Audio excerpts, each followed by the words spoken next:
Round 2 of the European Le Mans Series for season 2024 brings us to the south of France with the now typical and the now traditional visit to Circuit Le Castellet, or Circuit Paul Ricard if you prefer, the high-tech test track with so much to offer. Very different sectors, the tight and twisty opening part of the lap, which forms sector 1, and then the rapid, fast Mistral straight all the way into the famous senior corner named after the local village.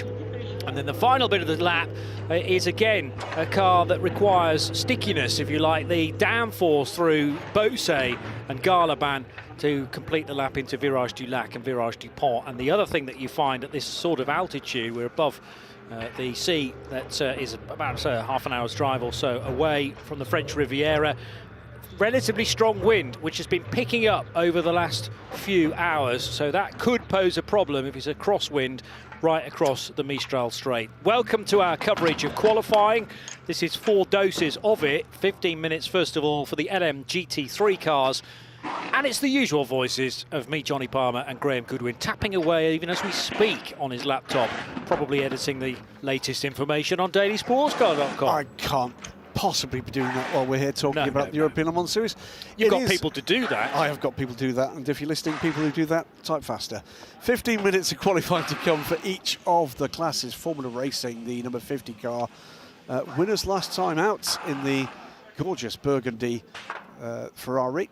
This, though, is the team that coulda, shoulda, woulda won it, the 85 Iron Dames Porsche, the pink and white 911 GT3R. In spectacularly unlucky circumstances, losing that lead and losing the opportunity to complete the race. What that does give us now, though, Johnny, is something that many of us would have experienced in our lives, which is angry women. And 3 of them in that car, because they will have felt absolutely aggrieved about the way that all finished. We'll go into that at some point during the weekend.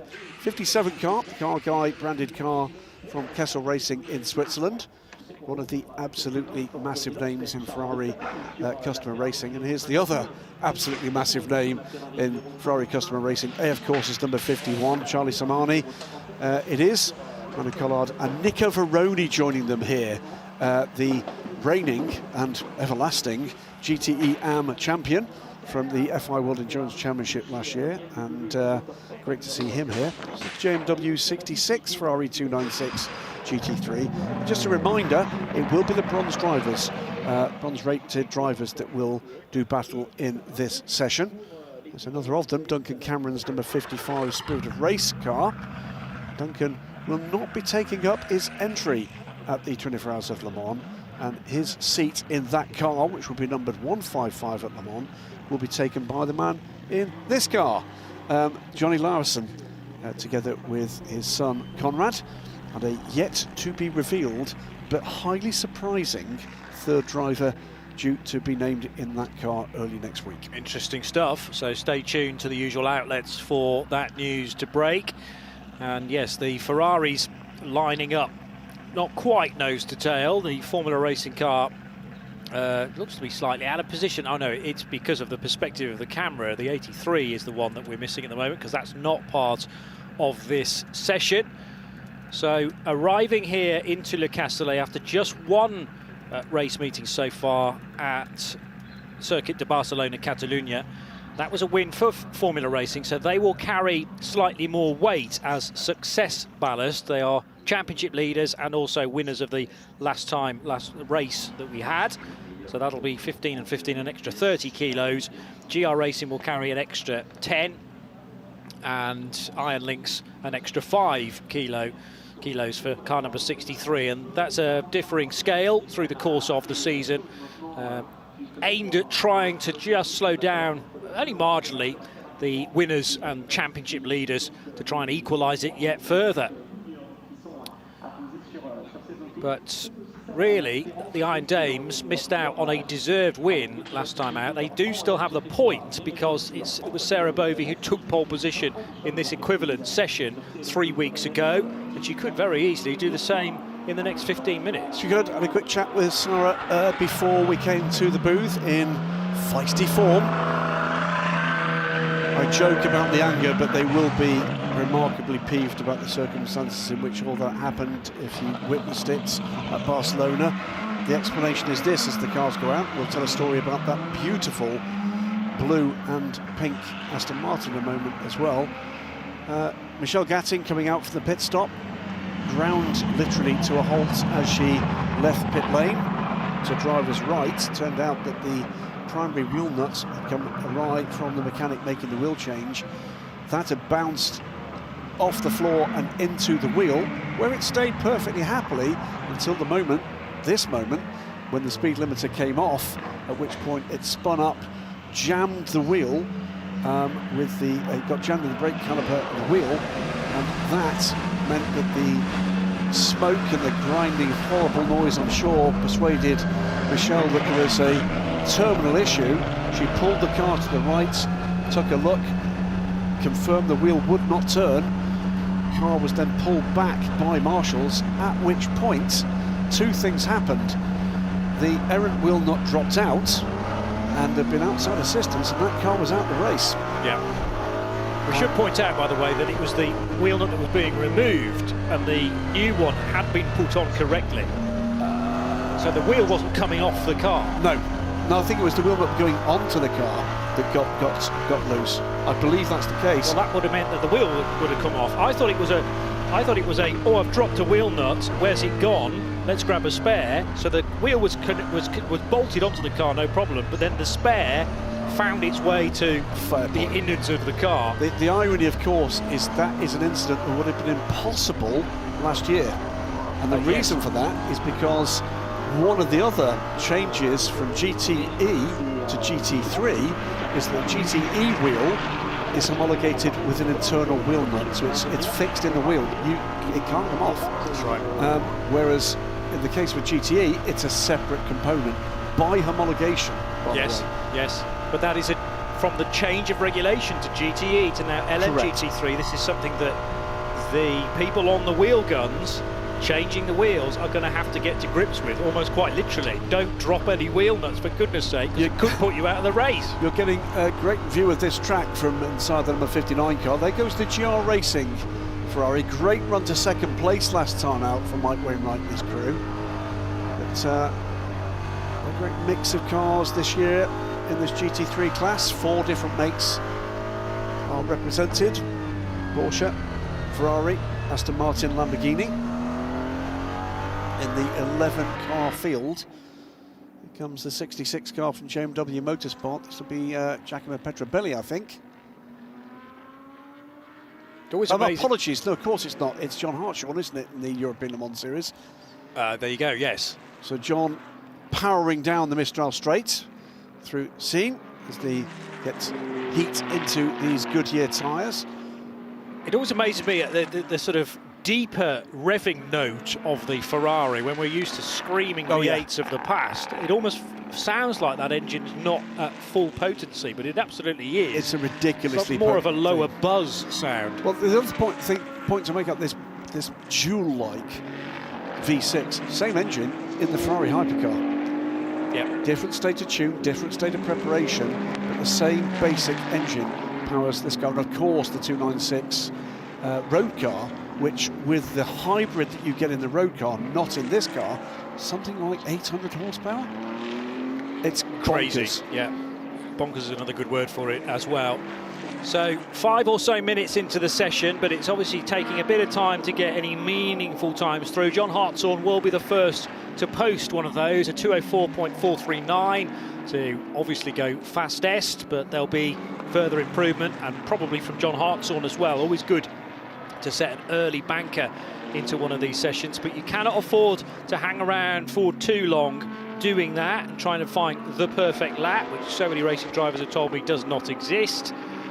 But they will be certainly targeting that between now and the checkered flag. If you start a lap before the checkered comes out, then you will be permitted to finish. That is the age-old rule. And Spirit of Race, Duncan Cameron now to the top with a 158.493 ahead of Charlie Tamani for AF Corsa. So it's Ferrari, but we haven't had any quick times yet from the Aston Martin, from the Porsches, from the Lamborghini. It's a change. It's now Ferrari, Ferrari, Ferrari, Ferrari. So 4 296 GT3s to the top. And just checking where spotted Proton Competition popping in there. They did indeed. Claudio Schiavone in a Porsche, 5th place. That's the first of the non-Ferraris. Takeshi Kimura goes to the top. First car into the 157s, but there's a lot more to come from this session as the heat gets into those Goodyear slicks. So the early advantage is a second. Speaking of deep engine notes, it's a pretty throaty example from the 59 Racing Spirit of Le Mans car as well, which later on in the weekend, tomorrow, we'll have Casper Stevenson and Valentin Hasclot driving it, but this is Derek de Boer's chance to put in a quick time in this bronze-only session. It'll be bronze-only drivers for LMP2 Pro-Am as well, the session after next. Yep, so this is Derek de Boer, American racer, long-time IMSA exponent, including in Aston Martins in the past, but this is the 2024 version of the Vantage GT3. Very different look, front and rear to this car, a lot more aggressive styling, but still undoubtedly, unmistakably an Aston Martin. The other car, quite the story around the Grid Motorsport ITF car that's being qualified here by Martin Berry. We'll talk about that when we see the very eye-catching car on screen. It'll be viewers' first chance to see their 2024 livery because they raced last time out, in a replacement car after an accident that destroyed their original race car. So this is not either the car that raced nor the car that practiced at Barcelona. So they're already onto their 3rd chassis of the year, effectively. Wow, so that's not part of the plan, I think it's fair to say. Aston Martin to the top of timing and scoring, 157.2. Not the car we were talking about. No. Martin Berry yet to post a meaningful time, but Derek de Boer, well, we were saying that he's got great heritage the other side of the Atlantic.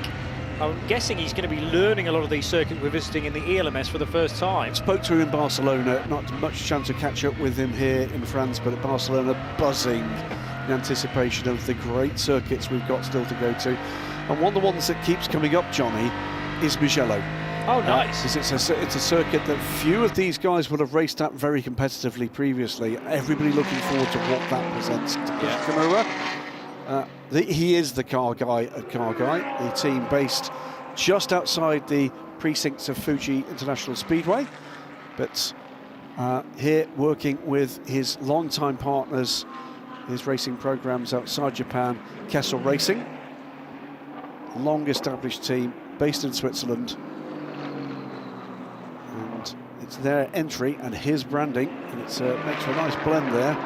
He'll be loving this. Classic circuits, classic racing cars, and classic competition in the European Le Mans Series. We've said it before, I'll keep saying it until all of you out there listen. Some of the best endurance racing in the world. Wholeheartedly agree with that, and I'm sure so many fans consuming this weekend are already on that page. 7 thousandths of a second the difference between this car, Takeshi Kimura, and Duncan Cameron, so there's a real fight on for 2nd and 3rd. It's a larger margin, but still not that large, of 0.13 of a second over, well, de Boer over Kimura. Yeah, but watch the car that currently sits in 4th, because I don't think it's going to be there for very much longer. Sarah Bovey has reached under the dashboard, lit the afterburners, and the Iron Dames number 85 car is on a tear. As things stand in the final sector, we're watching now the pink and white number 85, 0.6 of a second up on Takeshi Kimura's new fastest time. Yeah, Kimura, as he finished the lap, went quicker, so he was 7 thousandths of a second quicker than Duncan Cameron. He's now almost 0.3 faster than Derek de Boer. As Sarah Bovey, the driver from Brussels, looking forward to her home race later on in the season. And Sarah will go top by almost a second, in fact, over car guy Takeshi Kimura and Kessel Racing. So Michelle Gatting and Others within Iron Dames, well, it was Sarah herself, wasn't it? Sarah Bovey were punching the air when earlier on in the day Celia Martin took pole position in the GT3 session for Le Mans Cup. Well, this time Sarah will be punching the air from inside the car, but not yet, because she didn't want to count any chickens so far. That's the first job done to get to the sharp end. And if she can keep this cushion of nearly a second, that will be mightily impressive, but I think there'll be more competition to come. Yep, delighted to meet a member of the Bovey family. The paddock yesterday. First time I've actually encountered Indy, the Australian sheepdog, and what a lovely girl she is. Indy Bovey. Indy Bovey. Of course, brilliant. Well, I have yet to be introduced. But, absolutely lovely personality. I'll make sure my timing is right. Fantastic personality, greeted me with a lick on the face, and the dog was quite friendly too. Nice. Here's Martin Berry. So we can now talk about this car, which you won't have seen. You won't have seen the livery for a start. You won't have seen this chassis either. Hang on, is it blue? There it is. Is it blue? Yes, it is. This chassis, followers of the World Endurance Championship would have seen bits of this car before. This is the car as a GTE car that finished the season for D-Station Racing, now built up as an LM GT3. This is something that Aston Martins, since this generation of car, the previous generation of car, have been able to do. So converted from GTE to GT3 and then to LM GT3, which does require a little bit of further work. So car with quite some heritage. What a sound. Probably a number of days' work to carry all of that out as well. Martin Berry, going through in 8th position there. Here comes Sarah Bovey, and no further improvement. She was up with purple sectors 1 and 2, but no further improvement with a slower 3rd sector. Whether or not there was a minor error from Sarah, I don't know. Well, it's still keeping her where she wants to be. 1:57.2 it was, so lost 1.2 seconds on her best. But the gap remains the same back to Takeshi Kimura, 0.9. Hiroshi Hamaguchi, who took pole position in the Michelin Le Mans Cup last year in the equivalent meeting here at Le Castellet, so we know he's good at qualifying Lamborghinis, and he's in a Huracan again for Iron Lynx. That car has just done a personal best through the first sector to potentially elevate the Japanese yet further. Here is Hiroshi nearing the end of this, his 6th lap. Derek de Boer, who was setting the initial pace, has dropped back to 4th position now. Yeah, Derek probably the closest at the moment in terms of any kind of challenge to what was, I have to tell you, a stellar lap from Sarah Bovey, putting a 2nd on the field. That is quite some statement. A 1:56.003. 0.939 of a second up. Johnny Lawson here, running 6th in the Formula Racing car. Duncan Cameron, I think, has still got some fight in this session for him.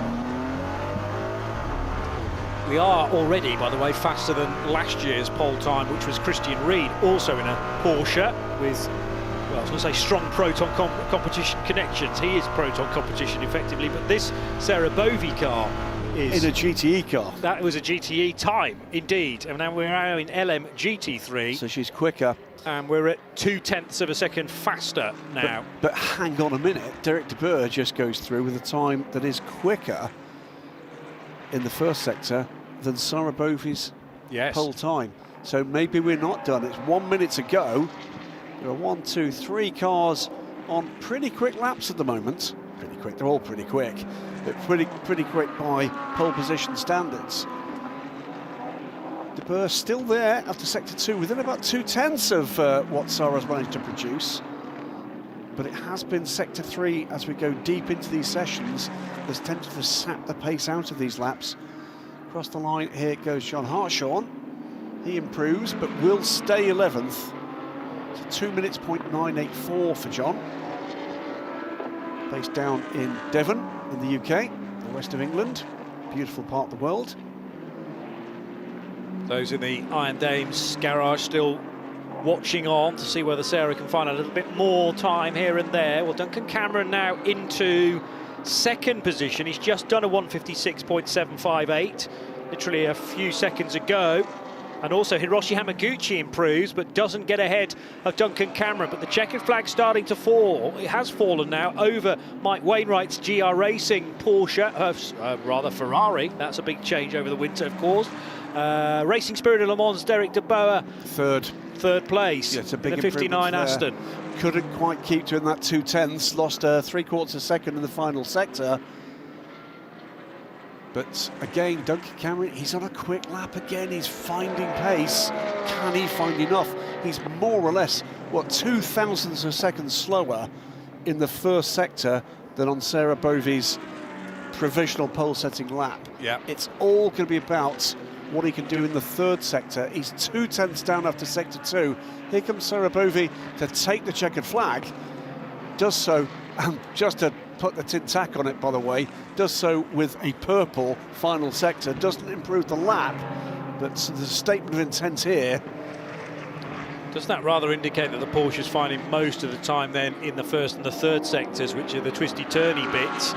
It's obviously got to be very strong down the straights though as well, but one or two cars are not very far away from the 30.3 that car was able to do in the long, it was the fast middle sector that starts just before turn 6 and then ends right before you get off the throttle for senior corner. Here's Derek de Boer. No, he's off the throttle, I think. Well, you see the checkered flag, that's the reason. Oh, right, so, apologies. Right, here comes Duncan Cameron. Closes the gap to under 0.3 of a second. Yeah. Cracking final lap from Duncan Cameron. That's a bit of a statement of intent. Certainly is. And the only other one that we need to keep an eye on is Hiroshi Hamaguchi, who's done a PB at the start of his 8th lap. Can make progress here. Yeah. Does third. There we go, across the line. Shuffles the Aston Martin down to 4th, which means, quite remarkably, we've got 4 different makes in the top 4. Of 4 different makes. Of Is that 4 right? different makes. Yeah, so every manufacturer has got into those front 2 rows. Porsche faster than Ferrari, Duncan Cameron and Spirit of Race. Lamborghini, the Iron Lynx car of Hiroshi Hamaguchi, 3rd quickest. And Derek de Boer for Racing Spirit of Le Mans and the Aston Martin 4th. But it's another pole position for Sarah Bovey. There may well be no stopping her this season. Unfortunately, they only have points from qualification so far, so they'll move to 2 points now. Indeed. In the championship. Double their point standings there. Well, there you go. The meeting is already a success, but they really should be a lot further up in the championship standings. We're early on in the season, thankfully. Iron Dames are 156.003, outpacing Spirit of Race by just over 1/4 of a second of Duncan Cameron. Then Hiroshi Hamaguchi for Iron Lynx. Racing Spirit of Le Mans, Derek de Boer in the Aston Martin, ahead of Kessel Racing's Takeshi Kimura, number 57. Johnny Lawson for Formula Racing, the number 50. Martin Berry in the Grid Motorsport by TF Aston finished 7th fastest, ahead of Mike Wainwright, Charlie Samani and Claudia Schiavone for GR, AF Corsa and Proton competition respectively. And John Hartshorn in the JMW Motorsport car qualifies in 11th position. So Hiroshi Hamaguchi was getting quicker and quicker through the course of that. It's a car that he shares with Axel Jeffries and Andrea Caldarelli, and leaving it late to bag that 3rd position spot for tomorrow's race. Again, as in Barcelona, an 11:30 start for round 2 of the European Le Mans Series. Duncan Cameron will be pleased with his efforts in car 55. That's got to be a best qualifying for quite some time, but Sarah Bovey takes the headlines. Did he not get a pole last year? Did he? Okay, I'll need to check that now. I've completely forgotten it, if that is the case. I think he had, out of nowhere, seemingly, a really good qualifying performance somewhere. Good stuff then from the field, and in particular at the end, as the gentlemen gathered themselves and tried to approach what was a stellar time from Sarah Bovey. 1:56.003, quite some time in this LMGT3 version of the Porsche 911 GT3R, arguably LMGT3R. Yes, that's also a good point. Have seen one for the pedants there, but I know what you're have saying. seen some official documents list them as such. Oh, really? Yes. All right, fair enough. Well, as we keep stressing the point, this is not GT3. It's not GT3, and it's not GT3 for a number of reasons, and more than I have to tell you that I thought. In terms of the way that these cars are being run, in terms of the systems that have got to be monitored and managed, it's an altogether different game. Not least with the way in which it works with energy, Johnny. And that caught me out for the first LMGT3 race because all of a sudden, cars are pitting after about 44, 45 minutes. Yes. And that's not what we're used to seeing with GT cars. Yes, because it is amount of energy burned across a stint and also energy rate as well. So that's sort of energy flow together with total amount. And if you're right on the cusp of breaching the regulations, then no other alternative but to come in and pick the car. Quick question. Do you like V8 engines, Johnny? I love V8 engines, Graham. I've got good news. Okay. There's some V8 engines coming out next. It's LMP3. What a coincidence. It's Formula Rumbly at the moment. In the final year of this Nissan 5.6 litre V8, the internationally known soundtrack of LMP3. Those cars will be coming out onto the pit apron. You can see that now in shot. 10 LMP3 cars in the European Le Mans Series this year. And of those, 2 Ducanes from DK Engineering and from WTM by Rinaldi Racing. 8 Ligiers. RLRM Sport with 2, the only 2-car team this season. Team Virage, Euro International, Cool Racing, the defending champions, Racing Spirit of Le Mans, and Ultimate and Inter-Europol competition are the teams coming together, and a fair number of those teams in all LMP3 competition with race and or championship winning form on their CVs. It has been an astonishing nursery of talent for teams and drivers for ACO World Racing since this formula took its bow in 2015. So this is what, 10th year then of LMP3? Yes. Yeah, so we'll be celebrating the anniversary, I suppose, next year, technically speaking, but this will be the 10th season of it coming into being. Noticed Eric Trulier's name against Ultimate. That's a driver change. Alexandre Yvon was part of the Le Hay family setup 3 weeks ago, but Trullier, I thought, had been with Ultimate in the past, but it's always been Graf by the look of things. Well, because Eric Trullier is a majority owner of Graf. That makes sense. And oddly enough, Graf aren't running that car this year. It's being run by an in-house team, but Eric Trullier, clearly, there's still some family and business ties there.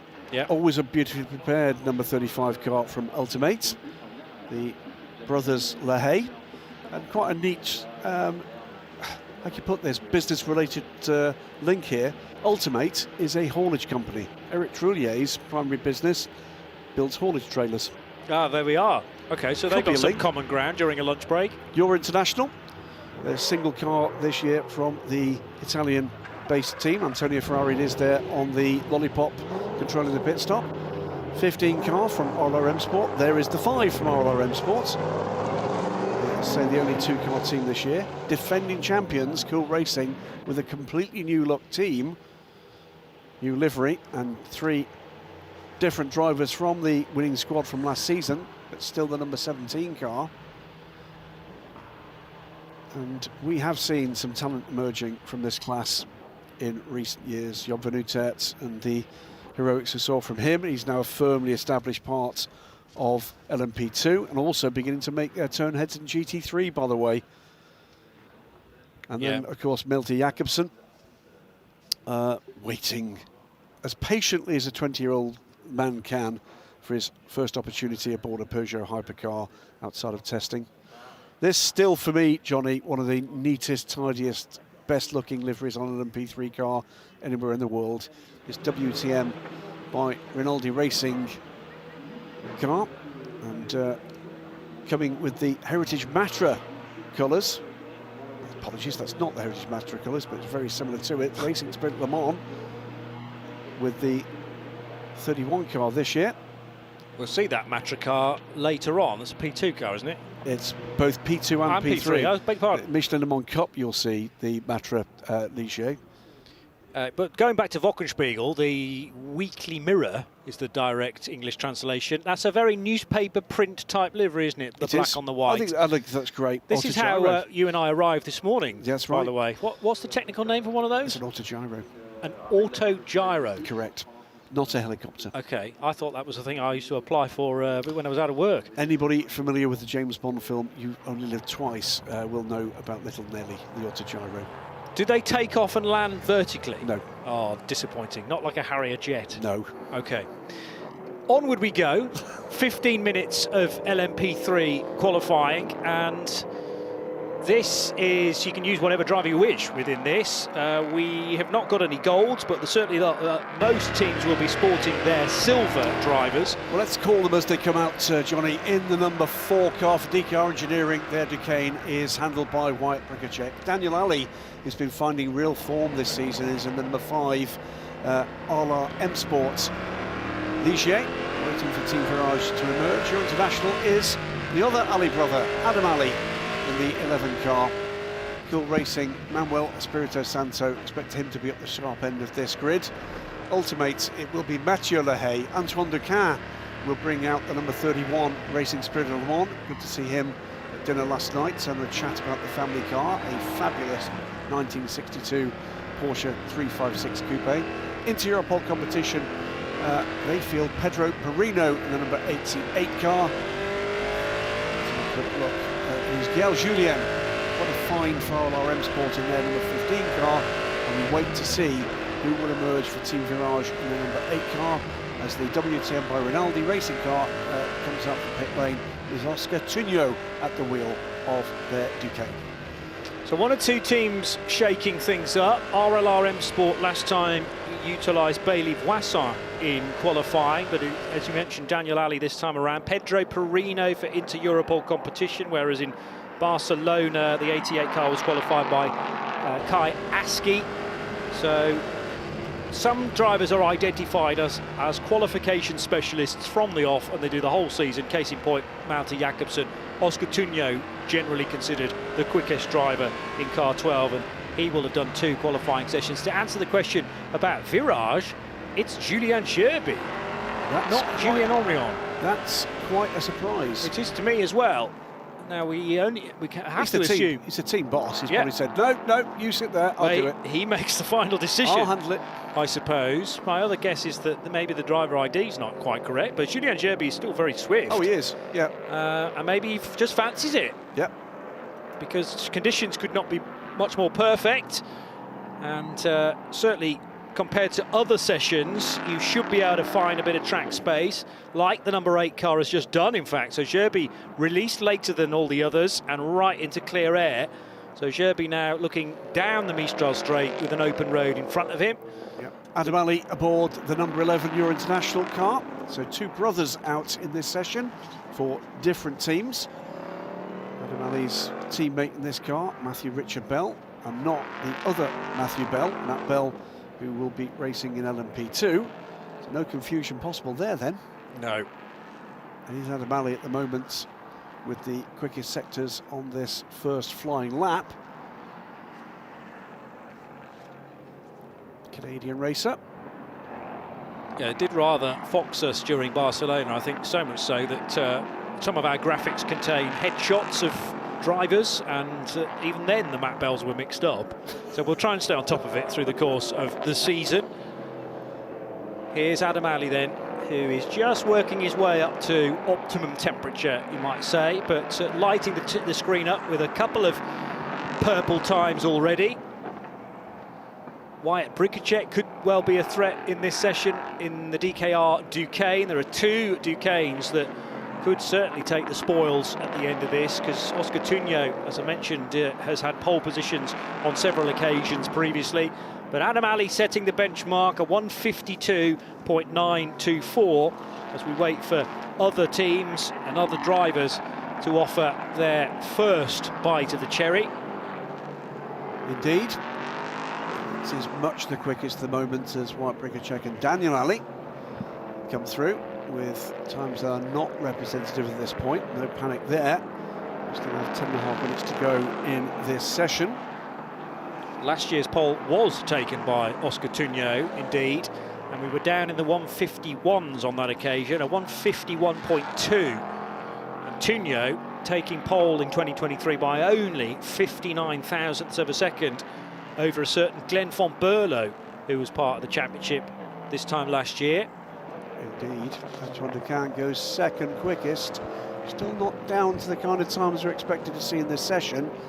Adam Ali is working that task with 2 more purple sectors. But he's going to have to chase Gaël Julien, who pops up with a 151.126.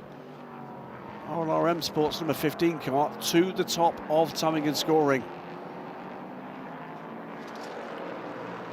It's black, carbon black and yellow liveried car with the keyline colours at the front of the car that indicate potentially that car is Michael Jensen-owned chassis.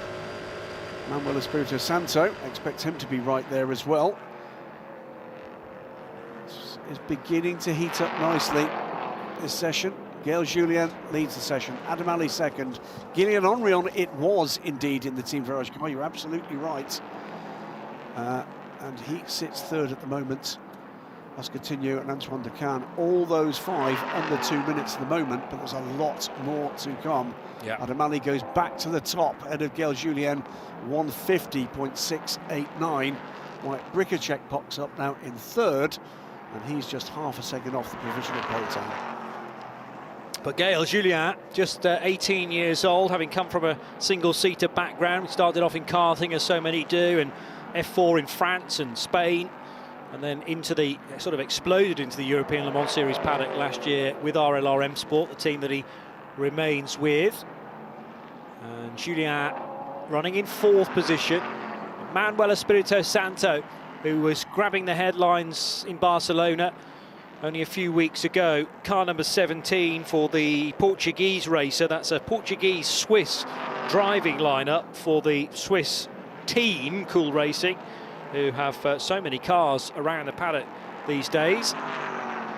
Gaël Julien pops back, he's the first driver under 150, it's a 149.743 for the RLRM Sport man. Quarter of a second up on that time just set by Manuel Espirito Santo, but Gaël Julien splits the difference, he's under a 10th back.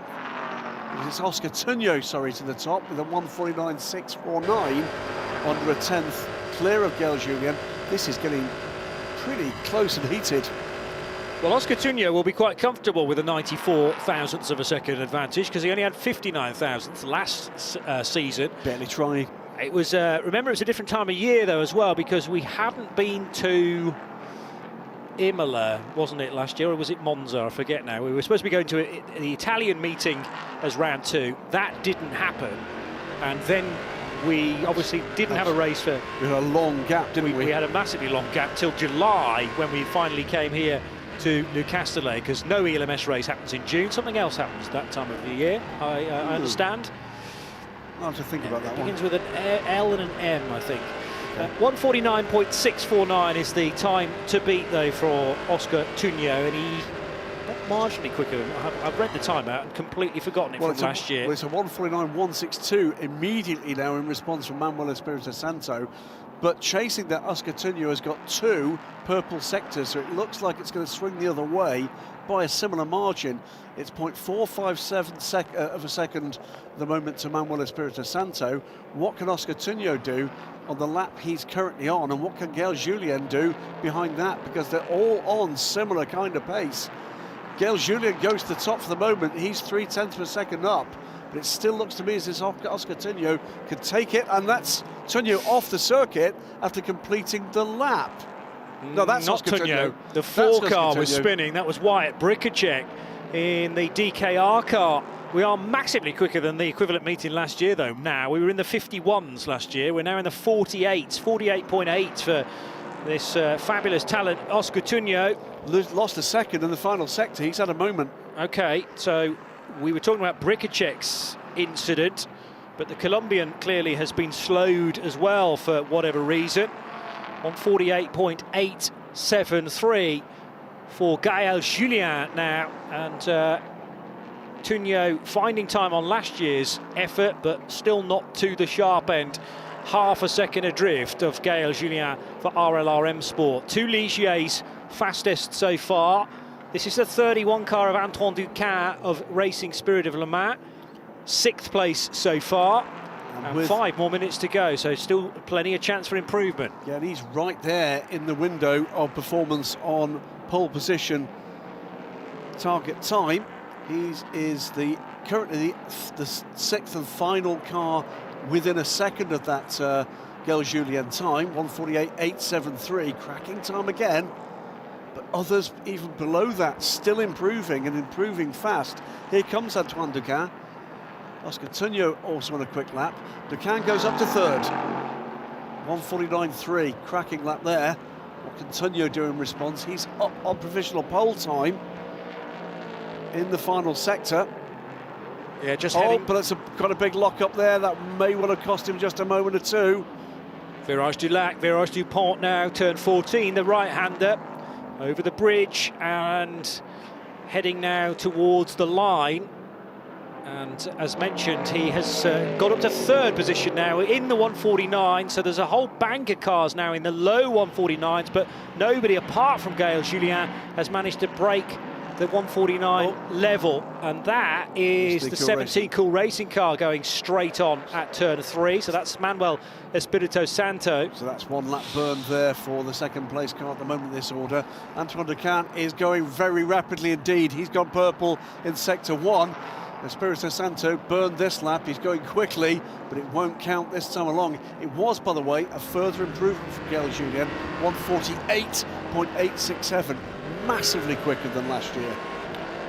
The Cool Racing lap for Manuel Espirito Santo has been instantly deleted because he was way off the track, and then you might have thought, well, he was not shortcutting a corner, but the problem is he was missing out the whole sequence of 3, 4 and 5, and your arrival then on the exit of 5 much higher than it would be had you stayed within the 2 white lines. Antoine Ducan currently 4th, but he's just done an absolute best through sector 1, lost a shade of time through the middle sector, but he may well improve nevertheless, trying to at least move from one side of the second row to the other. And can he do a bit more than that, waiting for his time to come through? Well, it is an improvement, but it won't change his starting position of 4th place. He's got a couple more laps to try and adapt that.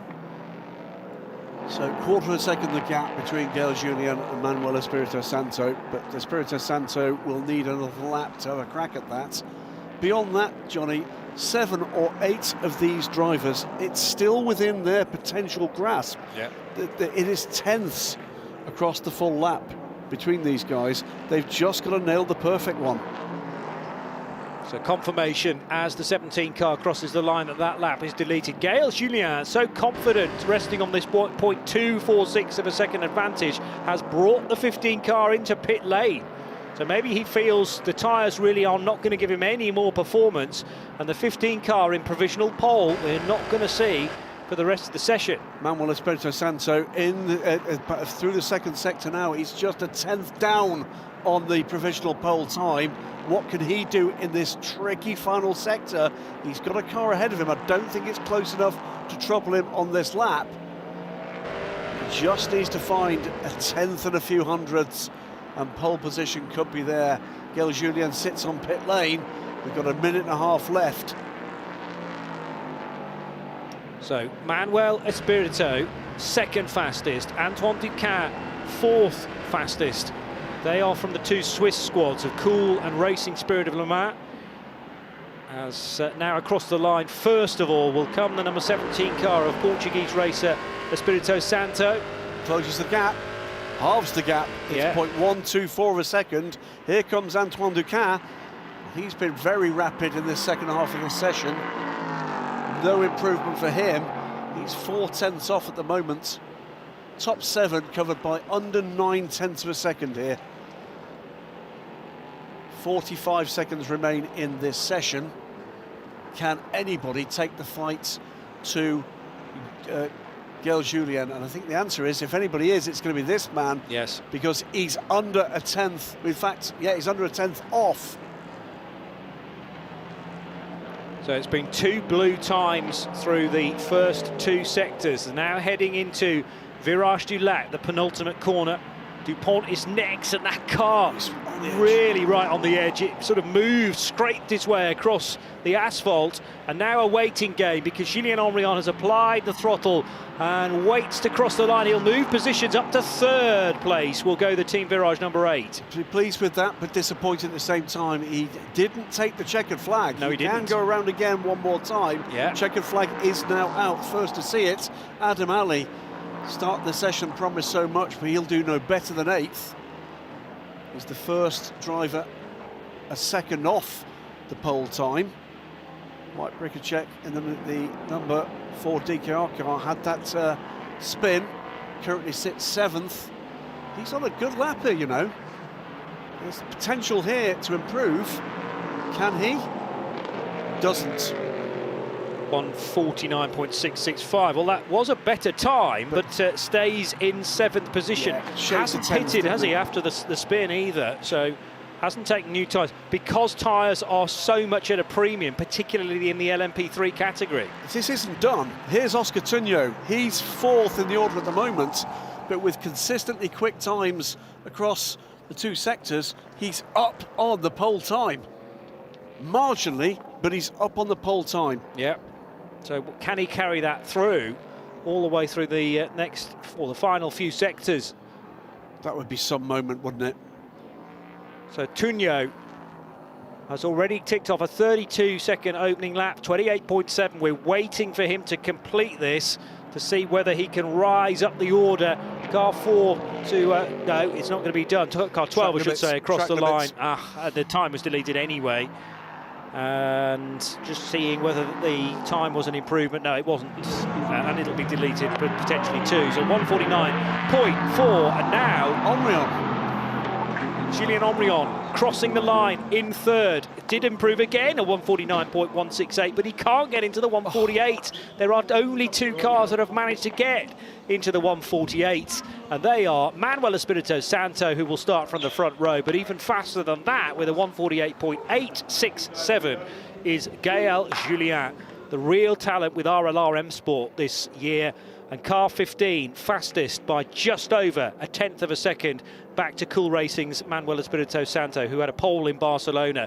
Team Virage's Julien Omrion was the last car to cross the line, 3/10 down, and then WTM by Rinaldi Racing in 4th place with car number 12, ahead of Antoine Ducin for Racing Spirit of Le Mans, Pedro Perino for Inter-Europol competition, and then DKR, Euro International Ultimate, and the second RLR M Sport car. But Julien Omrion certainly leaving it late to post his best effort, but in the end, not sure whether that was, I don't know, using again too much of the tyre. But bear in mind, 16 individual tyres that you have to be using from free practice. There's no other category like this in ELMS where your tyre allocation has to stretch from the opening session of free practice 1 all the way through the race.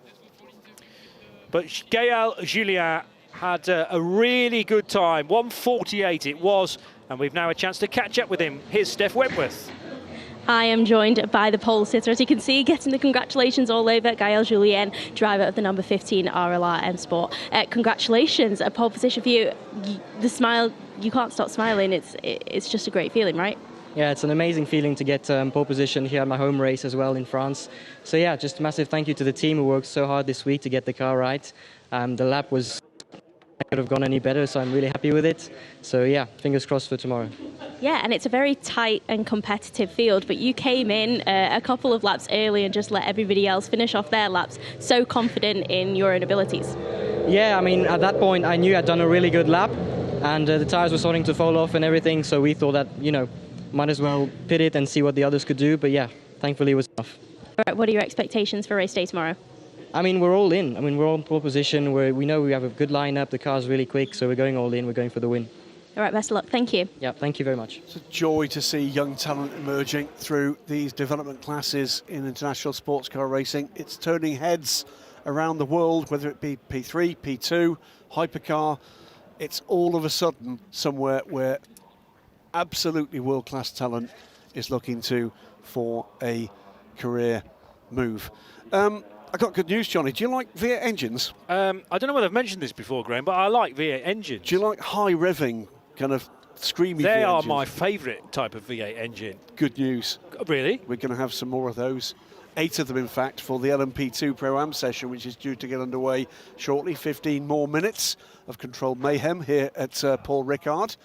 The Car Engineering, Team Virage, Algarve Pro Racing, United Autosports, Nielsen Racing, the Richard Mille by TDS team, Proton Competition and AF Corsa are winners last time out in that field. It will be LMP2 Pro-Am, and therefore it will be the bronze drivers in this session before we get to the full LMP2 class to complete, to put the final cherry on top of the Sunday that is here on Saturday.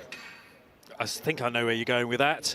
We will be racing on Sunday, 11:30 start tomorrow. Yeah, driver combinations here must include a bronze, otherwise you wouldn't be in LMP2 Pro-Am. Some drivers then choose a silver driver as their second choice and a gold as their third, but there are others that have gone gold platinum, which is the maximum. You're not allowed 2 platinums, but you can do the gold platinum combination to join all of these drivers as bronzes. And this is where a co-driver who might be a gold or platinum, that's where their coaching comes in to the bronze, because they will have been helping the lesser experienced, possibly less consistent drivers through the 2 90-minute free practice sessions that we've had to this point. And this is a big responsibility then for the bronze driver to put in the time, and it's done deliberately like that in the regulations. It is a team sport, let us not forget. A team preparing the car, a team deciding on the twists and turns of the strategy in tomorrow's race, and a team with behind the wheel as well in the driving talent, and everybody must get together to try and get the best bronze time extracted from this setup, from this piece of equipment. And the cars are all now out on the apron raring to go. Again, temperature's not too high, humidity's reasonably high at 47% rather, but 36 degrees Celsius current track temperature and nearly 19 degrees in the air. It's darn sight better than Thursday was. Yes, driving rain. Yes. I think it's fair to say. It's almost sleet at one point, but it's barely able to kind of quantify the difference between where we are now. Not blisteringly hot, but beautifully pleasant out there. Great day to sit and watch motor racing. Certainly is, and there have been plenty of people working their way into the track. I headed back out to where our car is parked this weekend and was met with quite a number of fans crossing the footbridge over the main start and finish straight. Nobody said, "Are you Johnny Palmer, the commentator of the LMS?" Funnily enough, I need a name badge. I think you should have a name badge. You've got a name badge. I haven't actually got a name badge, yeah, but I choose not to put it on. But people just see you. Autograph Central then, Graham. Absolutely, just no paps, no attention. Who's going to be out in these cars? Well, in the number 3 Car Engineering car, it's going to be Andres Latour Cannon from Australia. Tony Wells, Big Tone as he's never known. Tony Wells aboard the Team Virage number 19 car. Castellet from Greece is aboard Algarve Pro's number 20. Dan Schneider from Brazil is in United Autosports number 21. Nielsen Racing Fuel American driver John Falmer, previous title winner here in the European Le Mans Series from LMP3. Rodrigo Sales, again from the USA, he is in Richard Mille by TDS's 29. And Italian racer Giorgio Roda is in Proton Competitions number 77. Finally, Francois Perrodo is in the 83 from AF Corsa. They are the bronze drivers that will be matching their skills against their peers for the next 15 minutes of track action. What do you think? Well, Giorgio Roda has been mighty quick in this company. Expect Tony Wells to find some form here as well. It's his first full season in LMP2 and he's enjoying it. Could he be another of these drivers? We've seen it happen many times before. He's already quick in an LMP3 car, but somehow some drivers appear to be more comfortable. Under 1 minute to open the pit exit for LMP2 Pro-Am qualifying session. Please kindly remind drivers of the need to respect track limits. We are currently at 45 seconds to open pit exit. Now, we're used in the FIA World Endurance Championship at the moment to have AI Lisa, like the countdown into full course yellow, but very happy to say that the AI era has not impacted upon Eduardo Freitas. Under 30 seconds. An AI Eduardo might be a future thing, though, perhaps. That's terrifying. It is rather, isn't it? Yeah, I mean, there are all sorts of jokes that we can probably fit in here, LMP2 Pro session I'll resist. will start in 10, 9, 8, 7, 6, 5, 4, 3, 2, 1. Pit exit is open. LMP2 Pro-Am has started. All I can say is, should that ever happen, one, it would be a very sad day, but two, it would have a catastrophic effect on the sales of high-quality parts. That's a very true point, yes, that's right. But, I mean, a lot of people, you know, want Eduardo Freitas' services, his attendance, so you could come up with some sort of hologram so he could be in many places at once. Holoduardo. Holoduardo. It's been a long day, folks, can you tell? Giorgio Roda took pole position last time out at Barcelona, so I could understand why you were mentioning his name. It was by half a second in the end from Tony Wells. John Falb was in the top 3 qualifiers last time out as well. Now I need to interrogate the data from last year to find out the pole time in LMP3 Pro-Am from this equivalent meeting, so bear with me. While you're doing that, I'm going to tell you that the 83 car Francois Perrodo with the Zebra Lollipop and the 77 from the Proton competition squad with the Zebra paint scheme are being held on pit lane as the other cars make their way around to start their first flying laps. So they'll be looking for a bit of space. I'm sure they'll release them presently. It was a Racing Team Turkey pole here in 2023, so that was a Sally Jolic time, 1:46.178. Away goes the 83 car. And remember, since then, what we've seen is an extra 40 horsepower for these cars. So they've pressed the secret button. I'm not supposed to know what the secret button is. So for this year in the European Le Mans Series, these cars are up to around 580 brake horsepower in a package that weighs about as much as, well, the kind of thing you might struggle to put on an airliner. I don't mean passengers, I mean the luggage. Something over 900 kilos, these cars, but huge performance from these cars from the very start of these regulations in 2017. And this is as close as we've been for a while in a formula that has been reeled back in a number of ways over the last few years. And all I can tell you is that everybody involved, the teams and the drivers, is very happy indeed with that. That's good. Yeah. So encouraging times for LMP2 competition. And to be honest, 22 entries really backs that up across the 2 different categories that we're seeing qualifying right now, and then in the following 15-minute batch. This is the number 3 DKR engineering car for Andres Latour, Canon. Well, here's a number for you. When the ACO took the European Le Mans Series back in-house after the end of a pretty disastrous opening season, 22 cars would have been pretty much double the whole field. Yeah. That's an astounding turnaround in fortunes, and it's come in a variety of ways. It's come by looking at the cost of the packages that can be put together to draw particularly the Pro-Am racers back into the sport. That's come in remarkable numbers, not just in the European Le Mans Series, but in the Michelin Le Mans Cup, and for that matter in the Ligier European Series as well. That's provided a healthy ladder that has supported this explosion of international interest at a factory level. Talent in the driving seats, talent on the pit wall, talent in the garages, and talent in the commercial side of the industry as well. Because whilst this is a sport, it most certainly is a business as well. True. And I heard 1 or 2 comments earlier on in the weekend that actually the hypercar effect, as in the end goal for drivers and teams, is almost trickling as far down as the Ligier European Series as well, at the base rung of the ACO ladder. So that's the reason why, again, you're getting 16, 17, 18-year-old drivers who have ambitions to make it to Le Mans, certainly, and they would love a career of 10, 20 years as a hypercar factory driver as well. And you've got to start your sports car career nice and early to get the racecraft but also car behaviour nailed as early as you can. Times beginning to come in. These are not yet representative times. Top of the time at the moment is Rodrigo Salas. 1:48.922 is the first offering, and they stream down from there. That time is going to be beaten by John Falb as he comes through to complete the lap in the Nielsen 24 car. I think then and significantly quicker from both Giorgio Roda and Francois Perrodo. Farm does go to the top at 1:47.6. But these times will continue to improve over the next couple of laps. They'll be looking for the sweet spots with these Goodyear tyres. Goodyear supplying the rubber for 3 of the 4 classes in the European Le Mans Series: LMP2, LMP2 Pro, and then GT3, with of course Michelin rubber on the LMP3 cars. Giorgio Roda is not far away from completing another lap.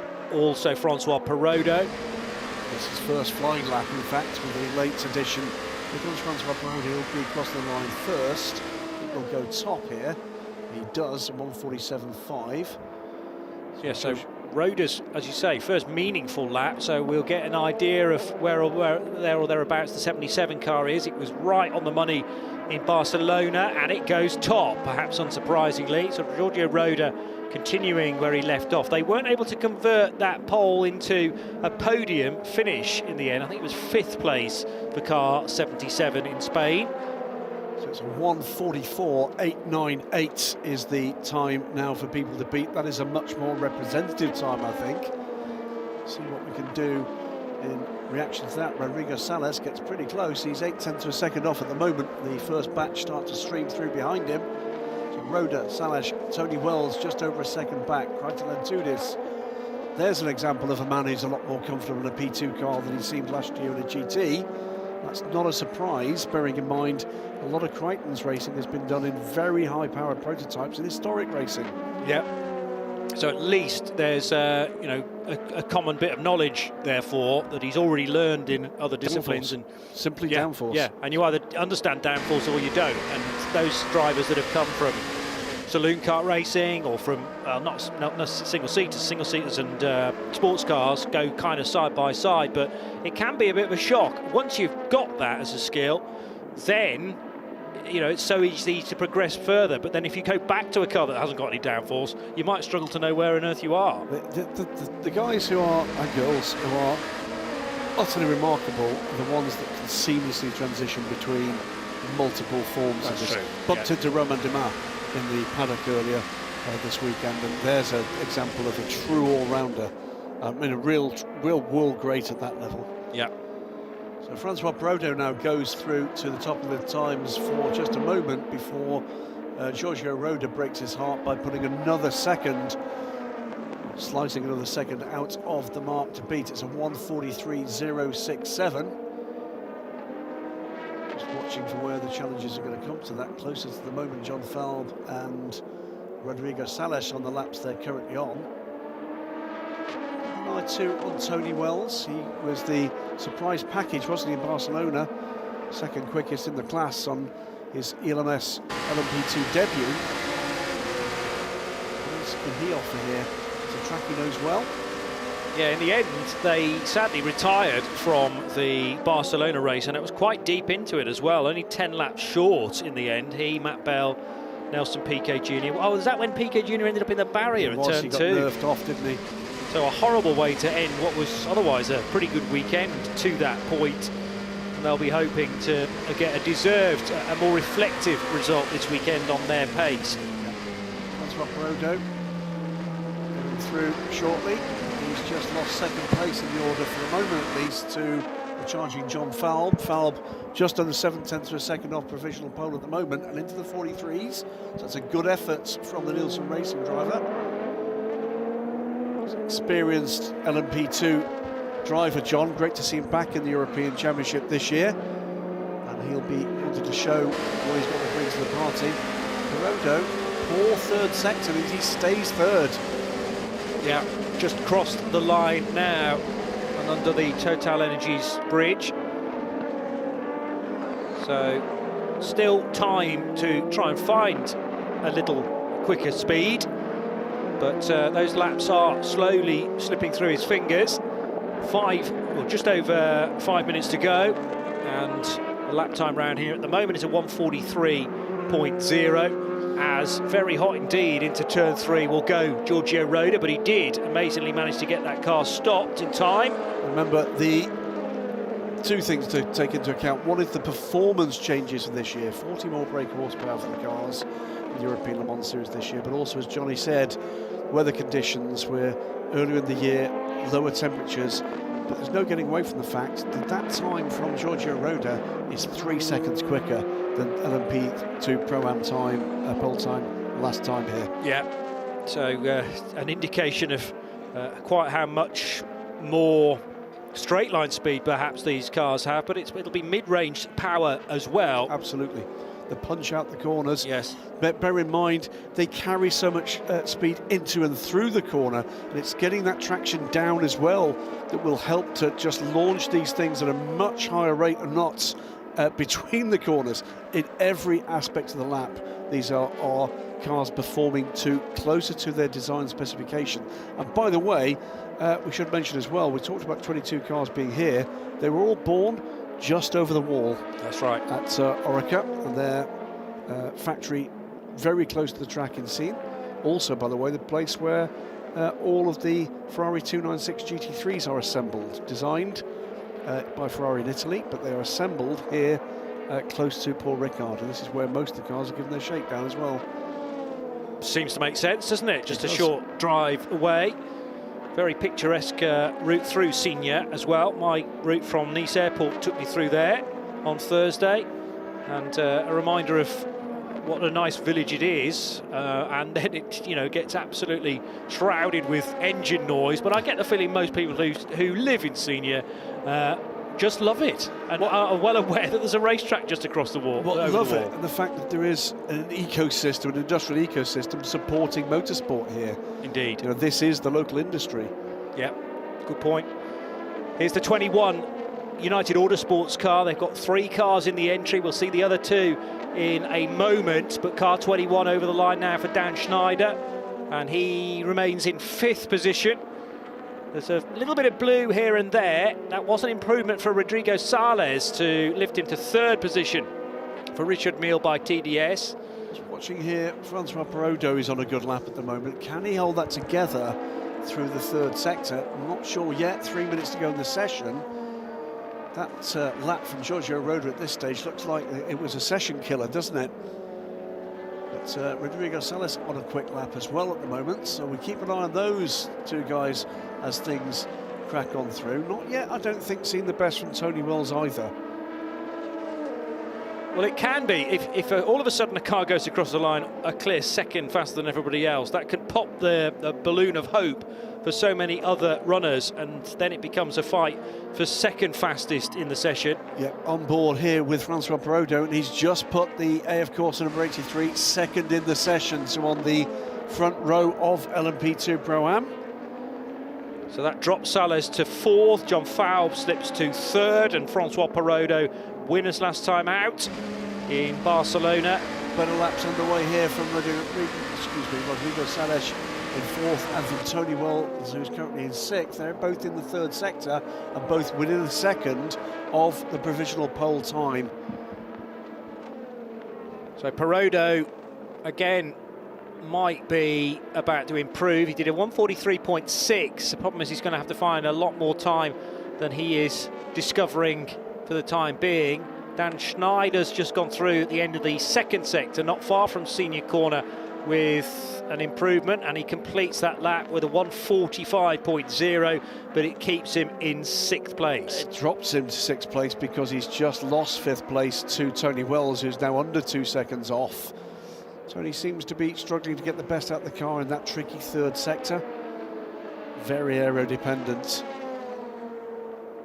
He's still learning that car. It was a late deal that came together that put him in the car. There's not been time for much, if any, out of event testing, and time does matter when you're building confidence in a car this capable. Yeah, that's true, but that will come as well. And obviously we're all now going to head into a break for the European Le Mans Series, but a lot of the drivers will have a chance as well to take part in the 24 Hours of Le Mans. LMP2 still very much part of that. As now out of Virage Dupont will go the number 77 car of Giorgio Roda. Is this going to be an even better lap? Not quite. But he is again in the 1:43s. And the message there, by the way, to his opposition is I can't just do this, I can do it consistently. Yeah. The only other car in the 143s last time around was Rodrigo Sales, who has got back ahead of Tony Wells. Or was he? He was already ahead. He was already ahead. Big pardon. Yes, okay. Positions with You're Tony. right. Yeah. Tony still going quickly. Could improve again here. There is a lap deleted for Francois Perrodo because of track limits on the exit of turn 11, which is coming out of Bondor and into Garlaban towards the end of the lap. But Perrodo is on a tear here. He's just gone purple in sector 2, and he's right on the money for provisional pole position. What can he do in that final sector? If he's unlocked that enigma, we could have quite the bolt for the blue on the checkered flag is out. So it's going to be Francois Perrodo who is next over the line after John Falb. There is no improvement from Falb, but Perrodo in turn 13 and coming towards the final turn. Could this be something very unexpected right at the end of the session? Perrodo's coming out of Virage Dupont now to cross the line, and can he find the half second that he requires? No, not quite. He's down. He found 2 tenths basically, because it's a 1:43.445, but that middle sector was absolutely magic in this number 83 AF Corsa run LMP2 car, and that shows that that car is really good down the Mistral straight. Through to complete the session comes the provisional pole setter, Giorgio Roda. Who could still get there? Well, Rodrigo Sales is on a quick time. It's not quite where it needs to be at the end of sector 2, but I think he could make progress here. He's 9 tenths off on his best lap. After 2 sectors, he's 3 tenths off. If he can keep that up, there's progress to be made by the Richard Mille by TDS car. So again, we're waiting for the 29 car to cross the line, which it will do now, and he goes third. So he's managed to overtake John Falb. Terrific effort that. Daniel Schneider, we're still waiting for him to cross the line. Who else might be about to improve? Tony Wells has done a very good middle sector.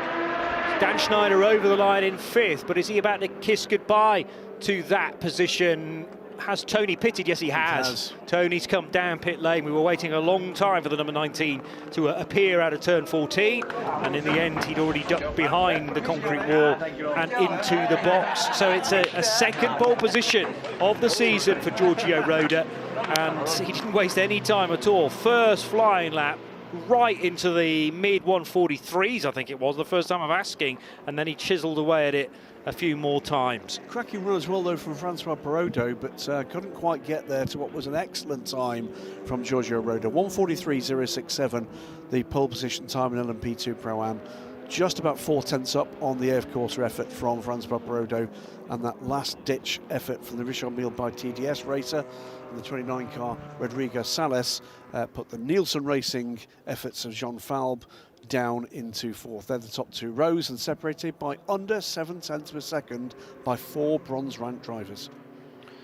Yeah, and that you can read into a little bit about how the, generally speaking, opening stint is going to go tomorrow, because for 9 times out of 10 is the phrase I'm searching for, the bronze will be put in initially to burn the bronze time that is required, and across the board that's going to be an hour. So they're going to have to do 60 minutes, probably all in one go.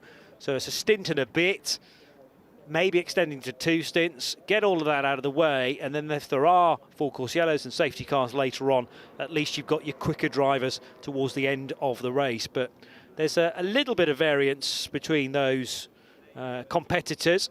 The nearly 4 tenths of a second for Giorgio Roda is striking for all others, but of course the shot in the arm that AF Corsa have with their 83 car is that they took victory last time out when it went a bit south for 77. So there is scope for certainly half of the LMP2 Pro-Am field to win tomorrow's race. And we are going to get some reaction then from another pole for the 77 crew. Let's head to Steph Wentworth, who's now in the garage. I am joined by Rene Binder, driver of the number 77 Proton competition. Now, Giorgio Roda's just put it on pole again. You're 2 for 2 so far this season. How confident are you when he steps in the car that he's going to pull out the result? Yeah, very confident. He did a great job again. great lap. So we are on pole again, as in Barcelona. In Barcelona, unfortunately, we didn't have the pace in the race really to fight with the top ones. Here, I think we are better, but still there's a long race ahead, and we need to keep working hard to do a good job tomorrow. And how are you getting comfortable with the car? There's obviously the new introductions that have been added with LMP2. Is it different to you? How are you finding it? It's a bit nicer to drive actually, with a bit more horsepower. For us drivers, it's not so different. It's a slight difference to last year, but on the positive side, so I really like that. And so, looking forward to the race, you said you think you'll be better competing in terms of pace this week. What are your expectations? Are you hoping for a podium, maybe even a win? Yeah, for sure. We are always fighting for a podium and for a win, of course, and that's the goal actually. Actually, the test day was rain weather here, so we didn't collect so much data as we hoped for, as we were struggling a bit in Barcelona. I think here we are better, but we need to see that we get the car in the right pace for tomorrow, and to do a good job and fight for the win then. All right, best of luck. Thank you. Thank you. Rene Binder chatting to Steph in the Proton garage there, and that car was certainly moving around a great deal, particularly on the braking into turn 5. You don't necessarily get that impression at normal speed, but Giorgio Roda doing the business. Interesting comments there from Rene. We didn't necessarily have the pace in the race come Barcelona, but we think that's going to be better in Le Castellet. Have they made adjustment, or is that just the track maybe lending itself to their driving styles? Good question, Johnny. Do you like V8 engines? I don't know whether you've ever asked me this question before, Graham. I'm a fan of V8 engines, big time. Do you like the screaming ones? I like screaming V8 engines, yes. Good news. 14 of them about to be on the pit apron ahead of the final 15-minute qualifying session of the day. This comes for the LMP2 class. This is the class that doesn't require a bronze-ranked driver. So who knows who might come out in this? It's true. But my guess is it's going to be 14 very quick drivers in 14 very quick cars from some astonishing LMP2 super teams.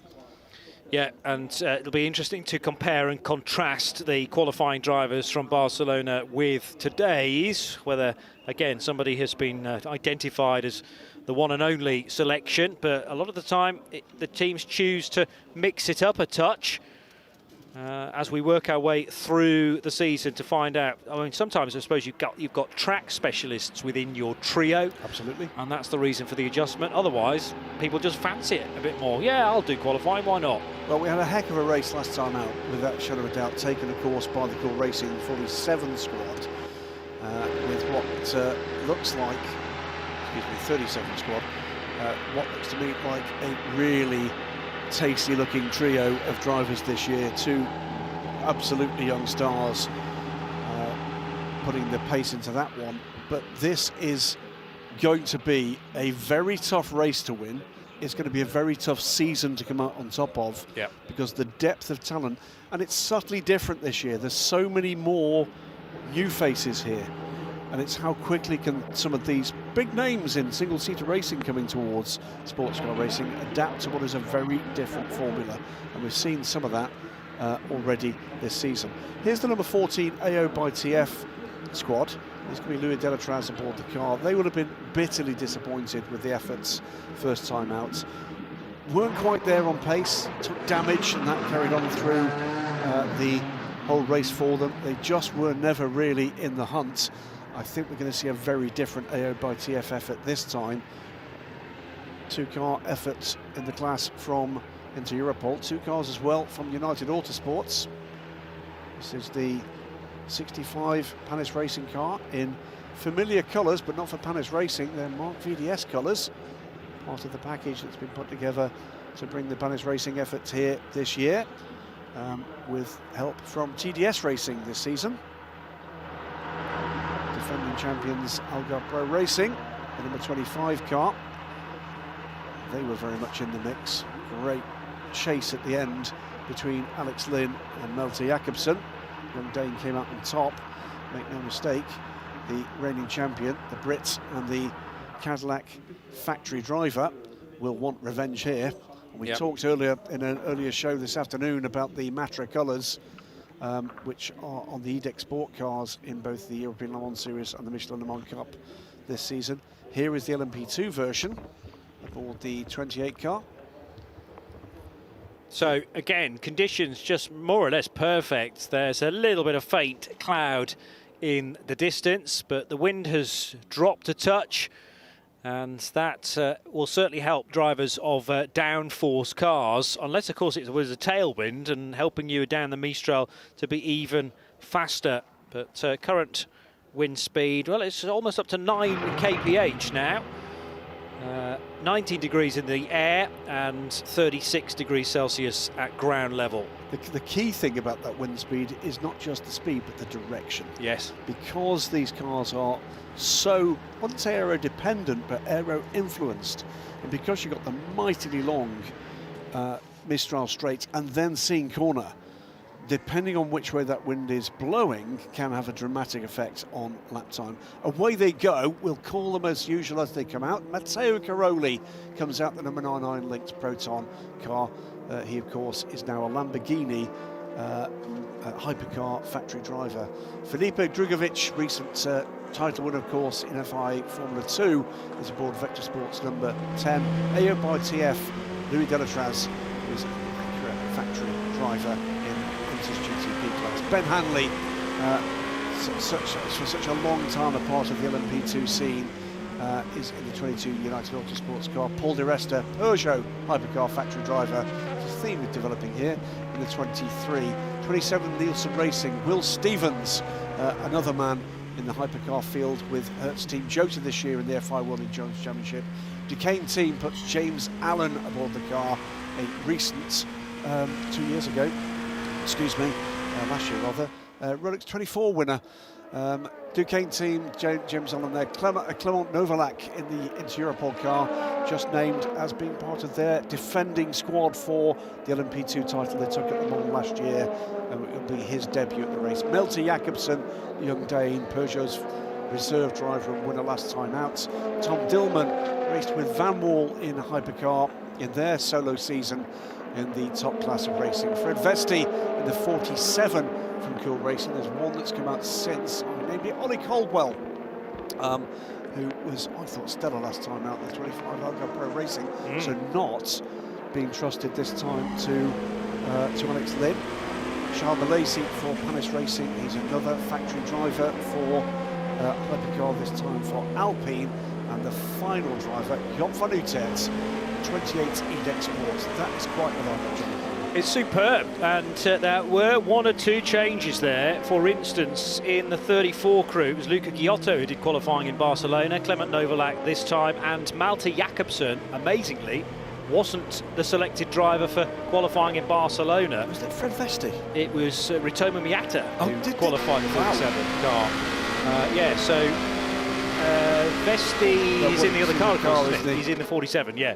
Vesti, last time, did he do the qualifying in 47? Yes, he did, to answer that question. Now, United and others have come straight back in to change all 4 tyres or just the rear tyres. There's certainly Goodyear's being switched around here. All 4. Okay.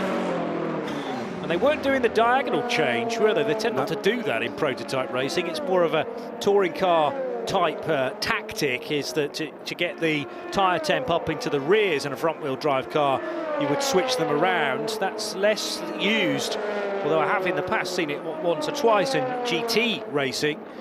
So a fresh set of tyres. I'll tell you again about the restrictions for each of these races, because in LMP2 and in LMP2 Pro-Am you're given 3 sets of tyres, 12 tyres to use in both this qualifying session, but then all of the race as well. So imagine the amount of stints that are required at, what is it, 40, 45 minutes for a P2 car. So that's about 6 stints, but you're only getting 3 sets of tyres. So doubles required throughout, and you've got to do qualifying probably using 2 of those sets as well. Away they go on the first real flying laps here. Our times coming through, these are not yet truly representative times of what we're going to be seeing deeper into this session, but a couple of reference times for you. Last year's pole position LMP2 was a 1:44.253, with already just over a second over that, and that's not really a flying lap. The outright LMP2 lap record is a 1:38.2 from July 2020. Okay. Felipe Albuquerque, who's not here. Hey, Felipe. Yeah, where is it? He was always a name to trip off the tongue as a permanent fixture. He'll be having a weekend off somewhere. He'll be watching this. If you are listening, Felipe, Possibly. we miss you dearly. We really do, because he was always a joy to talk to between sessions as well, always greeted you with a smile and plenty of useful information too. Headlights flashing. And that's headlights flashing for the Cool Racing car warming its tyres as Matteo Caroli comes through, is unimpeded by that, comes through at remarkable speed through Scene Corner on what is an absolute flying lap. Well, Matteo will be thinking, well, I've given you plenty of warning. If you choose not to move out of my way, I'm just going to drive through you. And Cairoli thankfully didn't need to do that, but the number 9 car is starting this with certainly venom. Vigour, I think. Vigour is a good word too. I'm trying to think of a description or an adjective for a lynx. Leave that one with me. Pouncing lynx. Yeah, that's good, but pouncing is not necessarily good for an LMP2 car, but he got the car sufficiently stopped into Virage Dupont. 1:41.042 is the first offer for a truly flying lap. A little more to come here, I think. Felipe Drugovich, by the way, is pitted in the number 10 car. 1:41.2 for Will Stevens as he comes through. No one else within that bracket right now. Cairoli certainly was on a bit of a mission there, wasn't he? 27 car. Will Stevens 2/10 off. Clement Novalak takes the top spots. For the moment, it's a 1:41.013, 29 whole thousandths of a second quicker. Yeah, mightily impressive times already, and there's an argument to say that this is the one session where the drivers don't need all of it. In Indeed. actual fact, if they were told you get a single flyer, they'd still be able to produce times like this. 1:41s, it's certainly possible for us to break into the 1-minute 40s because we're 13 thousandths of a second slower than that in the form of Clement Novalak, his first qualifying session of the season. Already 4 cars into the 1:41s and lots of them, all of them going quicker at the moment. Tom Dillman up on pole time at the moment after his next first sector, and others still improving. Felipe Drugovich, tyre change for Vector Sport. He's now back out there. Can't wait to see what he can produce. Tom Dillman, 4th fastest. Here he is at Beausset. And he is well up on the current pole time. 2/10 after 2 sectors. Would be our first lap under 1:41 in this session. Yeah, and we may not stop there, or certainly we may get to the mid 140s. Can anybody find that amount of time? In fact, no, because the 43 car dives into pit road, so that's got to be for tyres. Tom Dillman. Well, remarkably, that means they're confident of a lot more. Yeah. Scaring the pack and then actually dive. I mean, that might be the sort of tactic you'd see early on in the Le Mans 24-hour free practice sessions, just going round through 2 of the 3 sectors at breakneck speed and then not revealing the full lap time by completing the lap. But they will have to at some stage. Tom Dillman staying on board, obviously, and the sister car stopping behind as well. So in from the provisional pole slot, Clement Novalak. Well, these are the 4 cars on pit lane that didn't stop the last time around. So you'd expect to see a bit of a shuffle here with the next pack leapfrogging or getting in amongst these cars, and that appears to be what's going on based on the sector times we're so far seeing. Novalak, Cairoli, Stevens and Dillman, all in the 1:41s, now joined by Charles Malaysi. He runs 5th now for Panis Racing with his latest best time. Yet to see the best of James Allen, Malte Jakobsen, Felipe Drugovich, Ben Hanley, Paul Di Resta, Louis Delatraz, Job Venuta, Ollie Caldwell and Fred Vesti. But that's coming and coming soon. There's Louis Delatraz to pole position, a 1:40.884, 53 thousandths of a second clear of Ben Hanley, who's just gone across the line to do a 1:40.9. So it's a 1:40.8, a 1:40.9 and a 1:41 flat for Charles Malaysi. and that will put Milesi into 5th position for Panis Racing. The top 5 covered by 2/10, top 6 covered by 2/10, because James Allen goes to the top, and the gap is 13 thousandths of a second. It's a 1:40.871. James Allen from Louis Delatraz. I said we might get to the mid 1-minute 40s. We're only 0.3 of a second away from that at this stage, and still 5 minutes and change to go as Louis Delatraz is in the middle sector. We're concentrating on Job van Uiter, who goes to provisional pole as well. Half a second up as well. That's a great lap from Job van Uiter. 1:40.365 Reed Export, the 28 car. 2 purple sectors in that lap from the Dutchman. Enjoying his time with Reed Export. Louis Delatraz is up after 2 sectors on that time by 1/1000th of a second. So that's 5 different names we've had in the provisional pole slot in the last probably 2 minutes or so. 3 coming in quick succession. Delatraz, followed by James Allen, followed by Job van Uiter and Ollie Caldwell, 1:41.9. So Caldwell still with some work to do actually for Algarve Pro Racing, but we wouldn't put it past him either. 8 cars in a single second.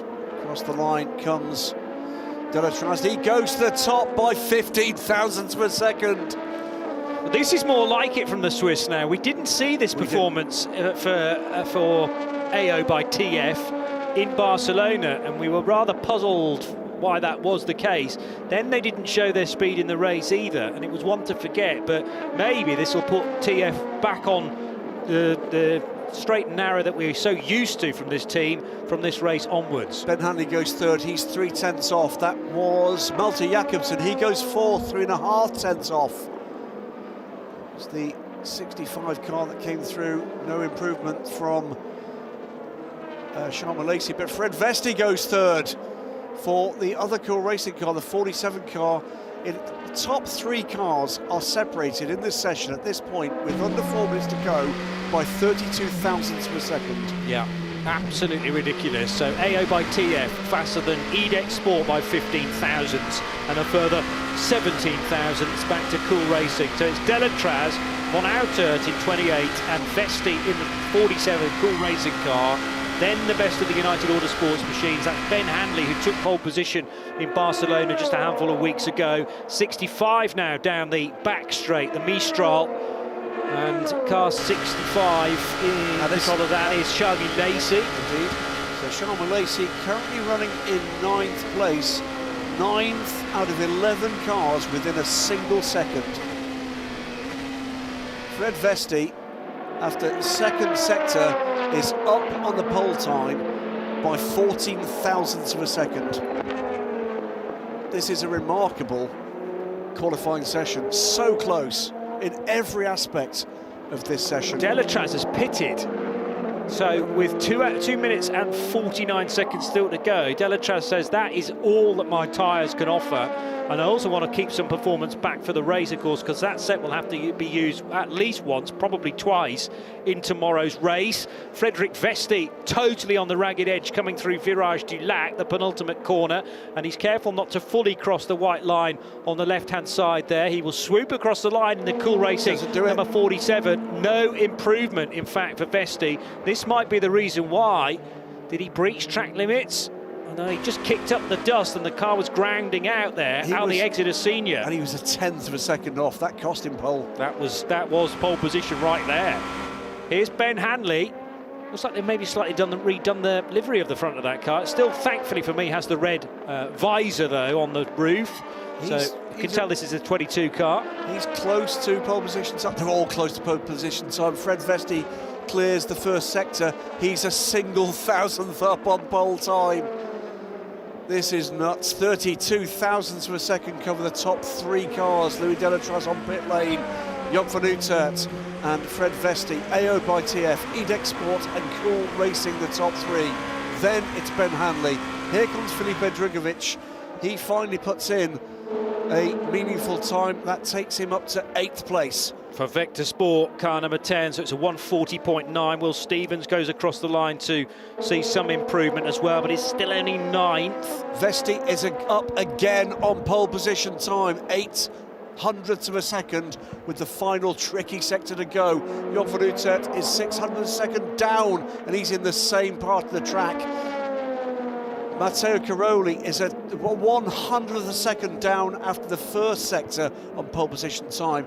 Now after the second sector, Van Uitert is 4 hundredths up on pole position time. This could go anywhere.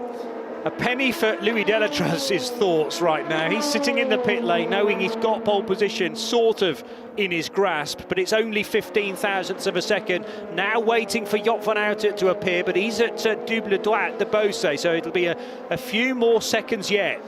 Fred Vesti clears the line and he's 2/10 off. Again, it's that third sector as they get deeper into the tyre life in this session that's costing them dearly. Cost them dearly 2/10 of a second. Here comes Joop van Uitert, second at the moment. Surely that's going to change though now as he crosses the line. Will it be pole? Yes, it will for the Dutchman. He goes to pole by 74 thousandths of a second, and he will also squeeze an extra lap out of this session should he require it. Doesn't look like he's slowing down even remotely right now through Verrerie, so he feels there's still life in the tyres yet. And Louis Delatraz, who's sitting in pit lane now, will all this prove to be the right decision from AO come tomorrow afternoon when they've won the race because they've got more tyres, or will they have wished they'd stayed out there? Checkered flag is out. First person to see it is Matteo Caroli in going third. He goes third, and it's still 3 cars within a single tenth. Waiting for the next batch of cars to emerge out of Virage Dupont. One of them is Ben Hanley, I reckon. It'll be checkered flag this time for Ben, and he crosses the line at 140.5. That was a improvement, but he's still in 5th. It's an improvement as well for Will Stevens. He's up in 7th now for Nielsen Racing. There's a switch. That was Sharma Lacey with a better lap. He, though, can do no better than 9th at the end of this, with Filipe Drugovich in 10th. Is there anything else left here? Well, what's left here is Joop van Uitert. I think he may bail out of this because he's not going to need to finish this lap, but he's 2/10 of a second up on pole time. Yeah, because that was all down to the first sector. Now, do the team jump on the radio and say, pit? No, they don't, because he's going to finish this lap, and he could well even be even faster than earlier. And a bigger margin to Louis Delatraz, Matteo Caroli, and the rest. Across the line he will go, waiting for his time. It is a better one. It's a 140.104, which gives him now 2/10 and a bit more of a buffer zone to everyone else. He doesn't need it because it was job done already, but that looks a lot better on the results chart for qualifying. Well, we read through those drivers, and a goodly proportion of them we were attaching either hypercar or GTP factory driver monikers too. That's a message from Joop van Uitert that he'd like to be on that list. Yes, certainly. Please pay attention to me, boys, because I'm back. He never really went away. He didn't. But it's a 140.104 to put that EDEX Sport 28 car faster than the AO by TF offering by 0.246 of a second. Louis Delatraz had already pitted at that point. The Iron Lynx Proton, Matteo Caroli, driven number 9, third fastest ahead of Frederick Vesti, who couldn't get the final sector sorted in the Cool Racing car, but still a very quick machine, the number 47.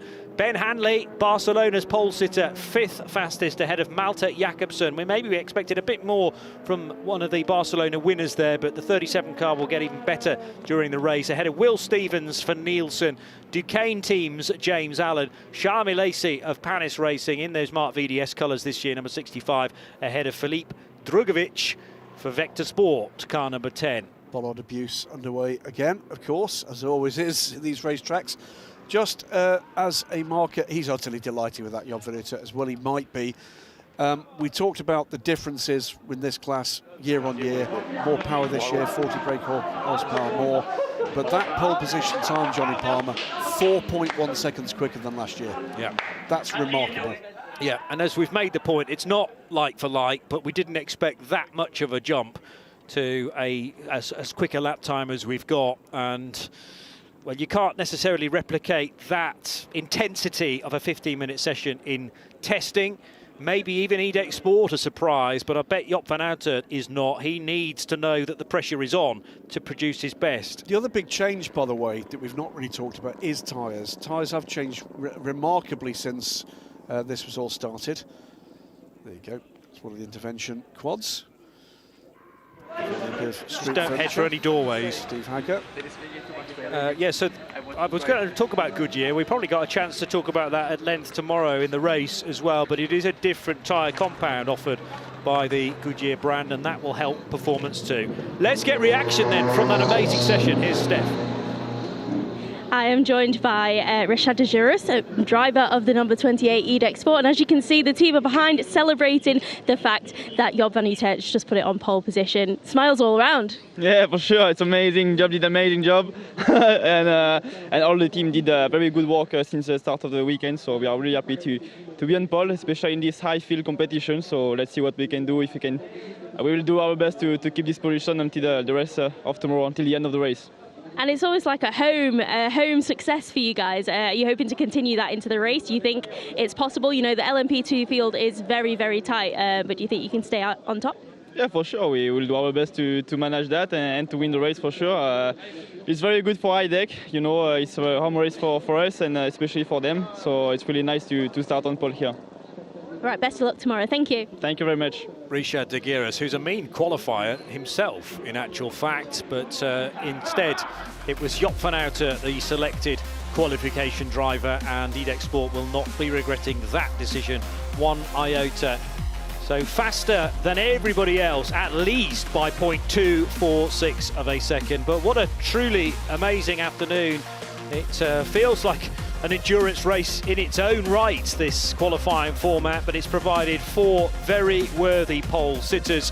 Congratulations to them all, and this is just one element of the race weekend, because it'll all chop and change probably on the opening lap tomorrow from 11:30. But we are on air at 10 past the hour of 11 o'clock local time. Join Graham Goodwin, Steph Wentworth and me, Johnny Palmer, for the 4 hours of Le Castellet tomorrow. Bye for now.